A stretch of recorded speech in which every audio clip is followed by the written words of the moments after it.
Lisa Cottrell likes all kinds of cheese, especially if it's melted. I have another name for the hat. Okay. Lisa Cottrell, aside from the melty cheese thing, she also grew up in the same town as Al Capone, Cicero. Okay, Lisa Cottrell. Okay.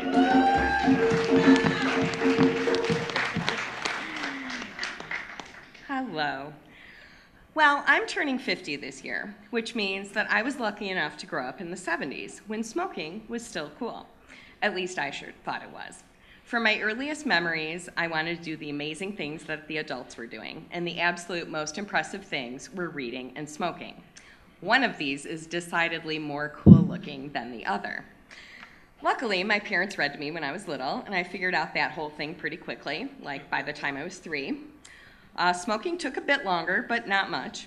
All the adults in my family, in my world, smoked. When my younger sister and I would play house with our dolls, we pretended to smoke. We had an ashtray in the middle of our mini table and chair set, and we would pantomime smoking while gossiping and holding our babies. This is the age of candy cigarettes and kitty cocktails, after all. We had the candy ones that were red at the tip, simulating the fire at the end, and then there were the gum cigarettes that were wrapped in paper and coated with powdered sugar, so you could put them in your mouth and blow, and for one glamorous moment, what looked like smoke would emerge from the end. What a rush.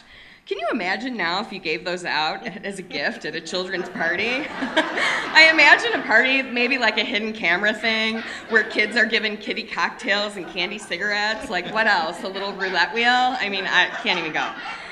But the first time I got the opportunity to smoke for real was in the 5th grade. My family had just moved to Cicero, best known as the home of Al Capone, and I had to fit in and be cooler than ever before. I was lucky enough to make a friend right away. We just clicked, and then my family moved from my grandma's basement to the apartment right next door to this friend. That's probably the coolest random thing that's ever happened to me.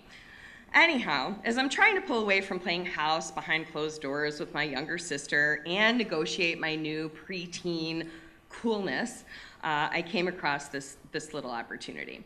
We're in my friend's apartment. Her mom wasn't home. Her older, high school-aged brothers were, though. And they thought it would be funny to offer us a smoke. So there they were, these icons of cool, with their jeans and their jean jackets, and their feathered hair, offering us a cool, and I mean, how could I resist?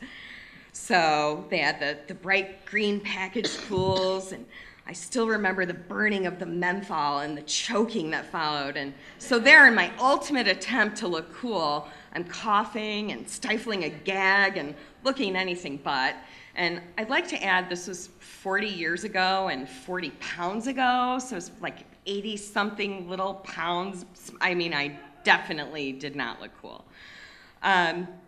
Still, I persisted. I started buying my own packs. I just want you to know I kept it classy. I went with the cool milds. Had a little script on the page, and you know, it was a little fancier looking than the cools. My parents tried a lot of different ways to try and get me to quit. They made me smoke a whole pack of cigarettes in a row. They made me inhale a cigar.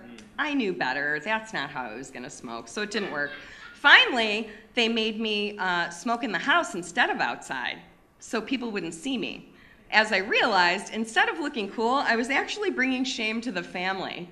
So I'd like to say on a happy note, it's now been 16 years since I've picked up a cigarette. Thank you.